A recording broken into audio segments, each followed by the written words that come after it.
تو اس میں وہی تھا، ایک تو قرآن اور سنت، یہ تو اللہ تعالیٰ کے احکامات ہیں، اور پھر اسکالرس نے جو جو کویشچن آنسرس کیے ہیں ان سب کو بھی اب وہ نوٹ کرنے لگے، اور اجتہاد کا سلسلہ جاری تھا یہ سلسلہ۔ تو اب آ کے آہستہ آہستہ پھر اسکول آف تھاٹس بننے شروع ہوئے۔ اس میں جو بڑے اسکول آف تھاٹس جو اس وقت تک موجود ہیں، اس میں حنفی، مالکی، شافعی، حنبلی، پھر اہل الحدیث، پھر اسی طرح جعفری، یہ اسکول آف تھاٹس ابھی تک کامن ہے۔ اس کے علاوہ اور بھی بہت سے بن گئے تھے، ظاہری، زیدی، اسماعیلی، عبادی، یہ اور اسکول آف تھاٹس نہیں، یہ بھی اس میں سے بھی کچھ حصہ ابھی بھی موجود ہے، لیکن بہت زیادہ نہیں ہے، لیکن میجورٹی کا وہ ہے کہ جو آپ سے میں نے عرض کر دیا۔ اب فقہا میں اختلاف بھی ہونے لگا، یہ کیوں ہونے لگے؟ اس کی اصل ریزن ایک ہی تھی کہ انسان جب بھی سوچتا ہے تو ہر انسان کا ذہن مختلف طریقے سے سوچتا ہے، تو پھر آتا ہے سلسلہ۔ تو پھر اسکول آف تھاٹ کیسے بنے کہ جو جن کی میتھڈالوجی ایک جیسی بن گئی، یعنی لوگوں کے ذہن جن لوگوں کے ایک جیسے ہو گئے تو ان کا اسکول آف تھاٹ بن گیا۔ تو اب یہ دیکھیں کہ یہ چوتھی اور پانچویں صدی ہجری میں، یعنی 301 to 500 ہجری کا پیریڈ ہے، عیسوی کیلنڈر میں دیکھیں تو 913 to 1107 تک کا پیریڈ ہے۔ اب فقہا کا کام میں ان کی بکس بہت تفصیل سے کامن بننے لگی، اور ساتھ ساتھ فقہا کے ایک اپنا سیاسی عروج ایسے ہو گیا کہ یہی اب بیوروکریٹس بننے لگے، یہی بلکہ بننے لگے کیا بن چکے تھے، اور اب انہی کو اسٹیٹس ملتا تھا، یعنی جج بن گئے تو وہ بھی یہی ہیں، بیوروکریٹس وہ بھی فقہا ہی ہیں، تو اسی طرح سے ان کا اسٹیٹس بننے لگا۔ تو اب اس کا ایک سائیڈ افیکٹ یہ بھی آیا کہ ایک اخلاقی انحطاط کا پیریڈ بھی آ گیا، کہ ظاہر ہے کہ ایک انسان جب دنیاوی اسٹیٹس جب ملتا ہے تو اس کے لیے آپ ایک دوسرے کی ٹانگیں تو پھر کھینچنے کی کرتے ہیں نا لوگ، تو کچھ ایسے لوگ بھی پیدا ہوئے جو کرنے لگے ایسی حرکتیں، لیکن سٹارٹ میں فقہا بہت اچھے نیک لوگ ہی تھے تو وہ نہیں کرتے تھے، لیکن اب آہستہ آہستہ یہ ایک سلسلہ آنا شروع ہوا۔ تو تب جا کے کچھ اسکالرز نے یہ سوچا کہ بس یار اب مزید اس پہ سوچنے کو ختم کرو، اس کو تقلید کا ایک ابتدائی دور شروع ہوا کہ بس جی جو پرانے نیک فقہا نے جو کچھ سوچ لیا بس اسی پہ ہی عمل کرو، مزید نہ آپ سوچو۔ تو یہ سلسلہ شروع۔ تو یہ دیکھیں جناب ہسٹوریکلی یہ آیا، آتے ہم ایک ایک اسکول آف تھاٹس کے کون کون اہم لوگ تھے ان کا ذکر کرتے ہیں۔ ہم حنفی اسکول آف تھاٹ سب سے زیادہ میجورٹی پہ، تو وہاں سے ہم کرتے ہیں کہ اس میں دیکھیے کہ اس کے بانی تھے امام ابو حنیفہ رحمۃ اللہ علیہ، 80 ہجری میں وہ پیدا ہوئے، 150 ہجری میں انتقال ہوا ان کا، اور انہوں نے بہت سارے اس سے پہلے کے زمانے کے اسکالر سے پڑھ چکے تھے، مثلا جیسے اسی زمانے میں امام محمد باقر رحمۃ اللہ علیہ تھے جو 114 میں ان کا انتقال ہوا۔ اسی طرح حماد ایک بڑے اسکالر تھے عراق کے، 120 ہجری میں، ان سے بھی سیکھا۔ تو اب ابو حنیفہ بڑے اسکالر بنے تو ان کو یہ آئیڈیا آیا کہ یار یہ اب ہزاروں سوالات ان کے جوابات بن گئے، تو کیوں نہ ہم ایک ریسرچ کریں کہ سارے سوالات کو ہم اکٹھا کریں، اور اس کے لیے پھر جو درست جواب ہے اس کو ہم ایک باقاعدہ ریسرچ کریں۔ اس کے لیے ان کو پھر بہت سارے اسٹوڈنٹس بھی مل گئے، جس میں جو سب سے مشہور اور سب سے بڑے اسکالر جو بنے ہیں یہ ابو حنیفہ کے اسٹوڈنٹس ہیں، ابو یوسف رحمۃ اللہ علیہ اور محمد بن حسن شیبانی صاحب رحمۃ اللہ علیہ۔ یہ اب دیکھیں ان کی لائف 182 ہجری میں ابو یوسف صاحب کا انتقال ہوا، اور 189 میں محمد بن حسن صاحب کا انتقال ہوا۔ اسی طرح اور بھی بہت سے اسٹوڈنٹس تھے، تو یہ سب نے مل کے ریسرچ کی۔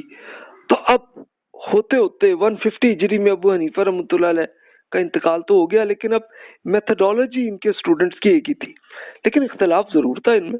ظاہر ہے کہ انسان جب سوچتا ہے تو اختلاف تو ہوتا ہے، اور لیکن جو قرآن اور سنت میں حکم ہے اس میں کوئی اختلاف نہیں ہے، لیکن انسانوں نے جو اجتہاد کیا اس میں اختلاف تو پھر بھی رہے گا، لیکن میتھڈالوجی ایک ہی رہی۔ تو اس وقت پھر یہ ہوا کہ ہارون رشید کی حکومت بنی تھی 169 ہجری میں، تو انہوں نے یہ فیصلہ کیا کہ اب باقاعدہ گورنمنٹ کے قوانین، پالیسیز اینڈ پروسیجرز ہم کریں، تو اس کے لیے انہوں نے کئی لوگوں سے کیا، اور پھر ان کو ابو یوسف رحمۃ اللہ علیہ مین سب سے بڑے ماہر اسکالر ملے، تو پھر ابو یوسف رحمۃ اللہ علیہ کو انہوں نے چیف جسٹس بنایا، اور انہوں نے ایک گورنمنٹ کے جتنے قوانین انہوں نے پھر لکھے پورے۔ اب لکھنے کے ساتھ ساتھ اور ایک باقاعدہ گورنمنٹ کی پالیسیز پروسیجرز کیسے ہونے چاہیے انہوں نے لکھ دی۔ ان کی سب سے آپ کے لیے انٹرسٹڈ بک ہوگی ابو یوسف رحمۃ اللہ علیہ کی کتاب المال، یعنی سمپلی آپ کہہ لیں کہ ایک فائنینس سے متعلق گورنمنٹ کو کیا کرنا چاہیے، اس کی ایک بک ہے۔ تو اس کا تو انگلش میں آپ کو ترجمہ ایزیلی مل جائے گا، گوگل میں ہی آپ سرچ کر لیں تو آپ آسانی سے پڑھ سکتے ہیں اسے۔ اچھا، اب ہوا کیا کہ اب جتنے بیوروکریٹس عدالت میں ہوں یا عام بیوروکریٹس کو جو جابس جن کو ملنے لگی، تو وہی لوگ، وہی اسٹوڈنٹس کو جابس زیادہ ملنے لگی کہ جو ابو یوسف رحمۃ اللہ علیہ کے اسٹوڈنٹس بنے تھے۔ تو تب ہوا کیا کہ وہیں سے یہ جنوبی ایشیا اور وسطی ایشیا کا علاقہ، یعنی جس کو آپ کہیں کہ یہ پورا Turkmenistan, Tajikistan, Uzbekistan, Kyrgyzstan, Kazakhstan, even پھر یہیں سے رشیا، پھر افغانستان، پاکستان، انڈیا، اسی طرح ایران، عراق، ترکی، سارے ممالک میں پھر یہ علم الفقہ کے جو حنفی اسکول آف تھاٹ کے اسکالرس تھے، تو وہی بیوروکریٹس اور جج وہی بننے لگے۔ تو ایک طرف تو یہ اس لیے میجورٹی ابھی بھی آج کل کے زمانے میں حنفی اسکول آف تھاٹ کے اسکالرس وہ ان کو زیادہ اسٹیٹس ملا۔ دوسرا اسکول آف تھاٹ ان کو کہتے ہیں فقہ مالکی، اس کے بانی تھے جو جن کا نام ہے امام مالک بن انس رحمۃ اللہ علیہ۔ 93 ہجری میں وہ پیدا ہوئے اور 179 ہجری میں ان کا انتقال ہوا۔ اب یہ مدینہ منورہ کے تھے، اور مدینہ منورہ کا علم صحابہ کرام کے بڑے اسکالرس ان کا بھی چل رہا تھا، جس میں سیدہ عائشہ اور عبداللہ بن عباس رضی اللہ عنہ ان کا علم تھا۔ پھر وہاں سے اب تابعین میں جو بڑے بڑے اسکالر جو بنے تھے ان کو سبع فقہائے مدینہ کہتے ہیں، یعنی سبع کا مطلب 7 ایسے بڑے بڑے اسکالر مدینہ منورہ میں تھے، اور یہ تابعین تھے کہ جو صحابہ کرام رضی اللہ عنہ کی نسل، یعنی ان کے بیٹے یا پوتے اس طرح کے تھے، جیسے سعید بن المسیب، عروہ بن زبیر، قاسم بن محمد بن ابو بکر، یا ابو بکر صدیق رضی اللہ عنہ کے پوتے ہوئے قاسم صاحب جو ہے، پھر اسی طرح خارجہ بن زید بن ثابت، پھر عبید اللہ بن عبداللہ بن عتبہ بن مسعود، پھر ابو بکر بن عبداللہ، سلیمان بن یسار، اور پھر سیدہ میمونہ رضی اللہ عنہ کے ایک غلام تھے، تو جو یہ سلیمان بن یسار صاحب تھے رحمۃ اللہ، لیکن ان کو سیدہ میمونہ رضی اللہ عنہ نے ان کو آزاد کر دیا تھا، اور یہ بڑے اسکالر بنے۔ تو ان 7 تابعین اسکالرس کے اسٹوڈنٹ بنے امام مالک رحمۃ اللہ علیہ۔ تو وہ بہت بڑے اسکالر بنے، اور اس کو آپ یہ ذرا خود امیجن کر سکتے ہیں۔ اچھا، اب یہ دیکھیے کہ امام مالک رحمۃ اللہ علیہ نے یہ کام یہ کیا کہ مسجد نبوی پہ بیٹھ کے 50 سال تک لیکچرز وہ کرتے رہے، اور ان کے اسٹوڈنٹ کون بنے کہ یہ زیادہ تر لوگ کہ جو حج یا عمرہ کے لیے آتے تھے تو مکہ مکرمہ میں حج کر کے پھر مدینہ منورہ میں کئی سال کے لیے رک جاتے تھے، اور زیادہ تر یہ افریقہ اور اسپین کے اسکالر زیادہ رکے ہیں وہاں پہ، اور وہ امام مالک رحمۃ اللہ علیہ سے سیکھتے رہے۔ تو اب یہ 50 سال تک جب وہ لیکچرز کرتے رہے تو اس میں یعنی آپ کہہ لیں کہ اراؤنڈ کوئی 5-6 سال تک جو بھی رہے تو وہ بھی بڑے اچھے اسکالر بنے۔ اس میں پھر ایجپٹ میں یہ زیادہ آیا، یہ جیسے المدونہ یہ 239 ہجری میں انتقال ہوا، تو اس سے اندازہ ہم کر سکتے ہیں کہ یہ امام مالک رحمۃ اللہ علیہ کے اسٹوڈنٹ ہوں گے۔ یہ سحنون ان کا نام ہے۔ انہوں نے یہ کیا کہ امام مالک رحمۃ اللہ علیہ کے کوشچن آنسرز کے جتنا ایک علم ہے اس سب کو انہوں نے اکٹھا کیا۔ پھر اسی طرح یہ قاضی ابن قاسم جو 223 ہجری میں انتقال ہوا تھا، یہ تو لگتا ہے کہ امام مالک کے ہی اسٹوڈنٹ تھے، تو یہ ایک بڑے جج تھے۔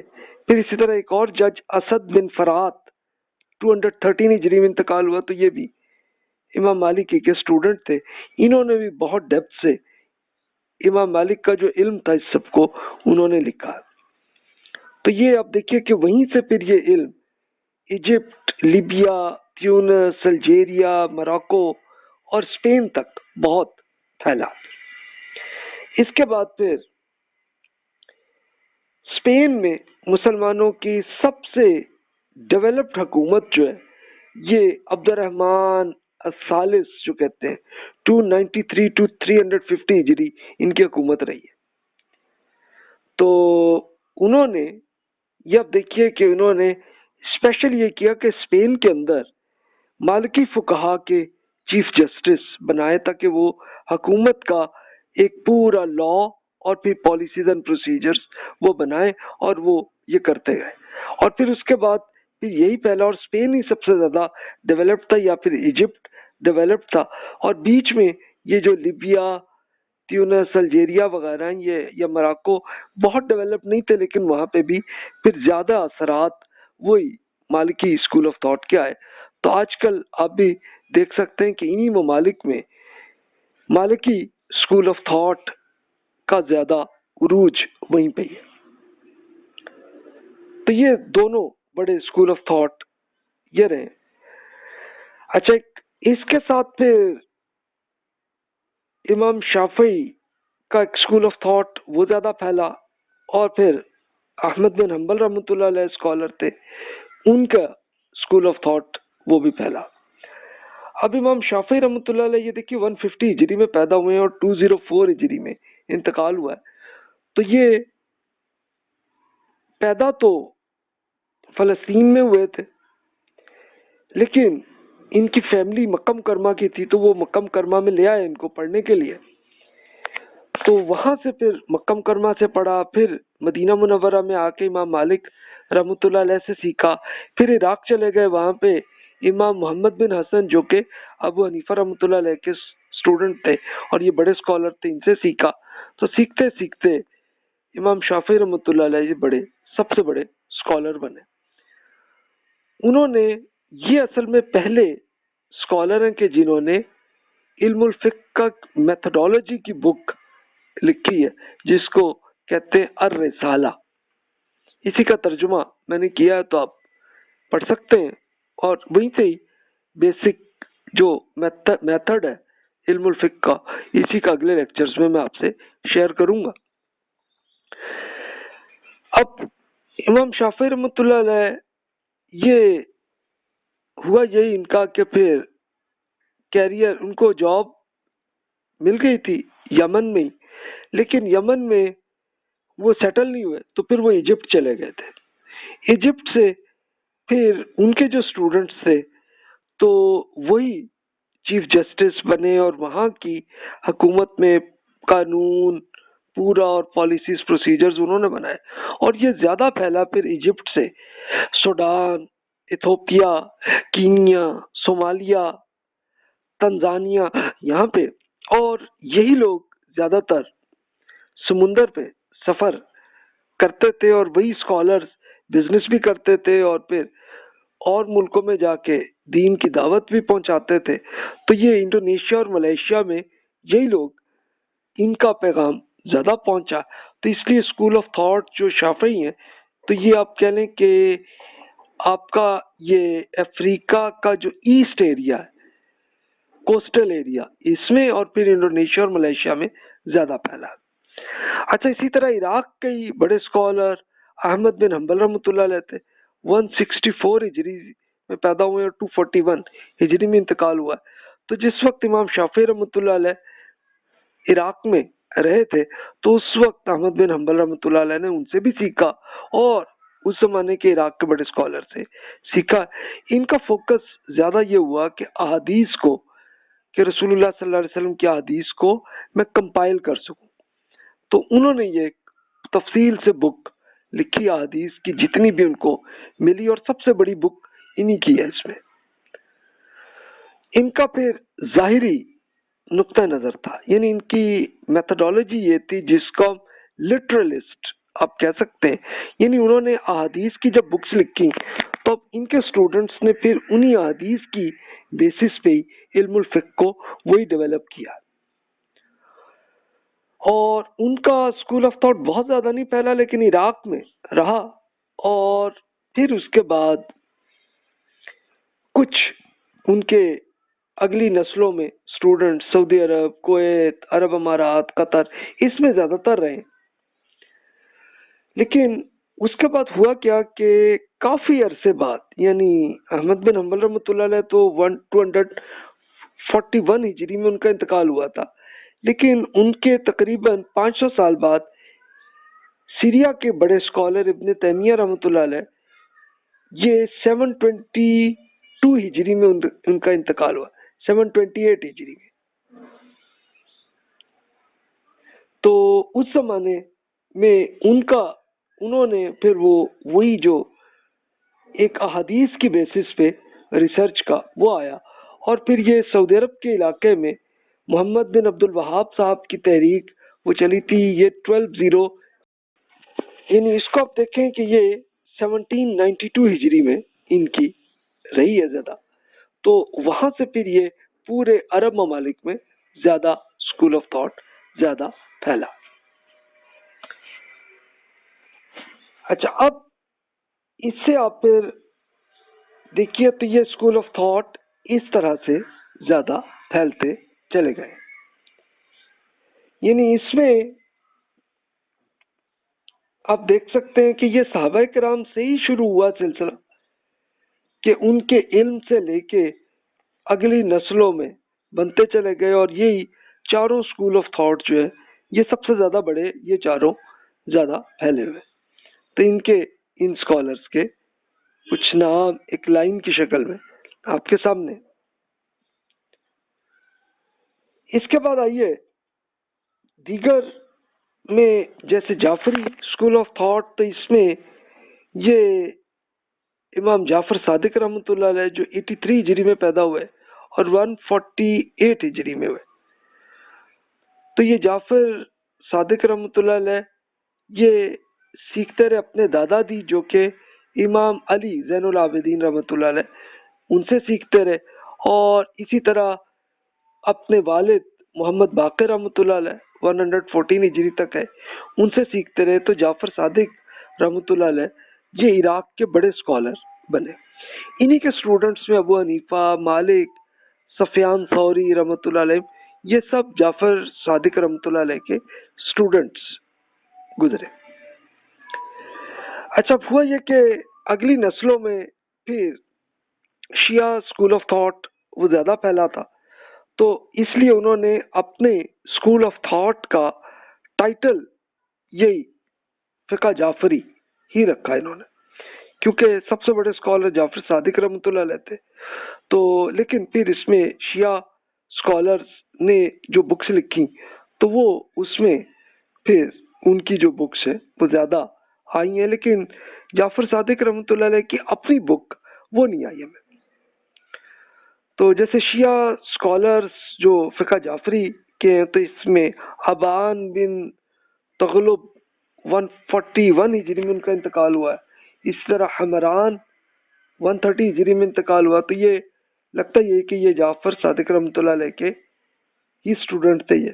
پھر اسی طرح زرارہ 148 ہجری میں. پھر اسی طرح جابر بن یزید الجعفی جو 128 ہجری میں انتقال ہوا. اسی طرح اور مومن الطاق اور حشام بن حکم کا انتقال 179 ہجری میں ہوا.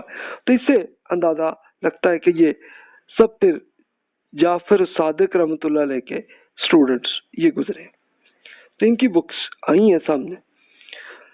ان کا پھر اسکول آف تھاٹ ایران میں پھر زیادہ میجورٹی وہ چونکہ شیعہ اسکول آف تھاٹ کیا ہے تو وہ پھر زیادہ آگے. پھر اسی طرح عراق، بحرین، لبنان، پاکستان، انڈیا میں بھی اسی اسکول آف تھاٹ کے لوگ وہ زیادہ ہے. اچھا اسی طرح شیعہ حضرات میں سپلٹ ہو گیا تھا یمن میں. تو وہاں کے بڑے اسکالر زید بن علی بڑے گزرے ہیں. 75 ہجری میں پیدا ہوئے ہیں اور 122 ہجری میں ان کا انتقال ہوا ہے. تو اس لیے ان کو فقہ زیدی کہتے ہیں. تو یہ یمن میں ہی زیادہ ہے.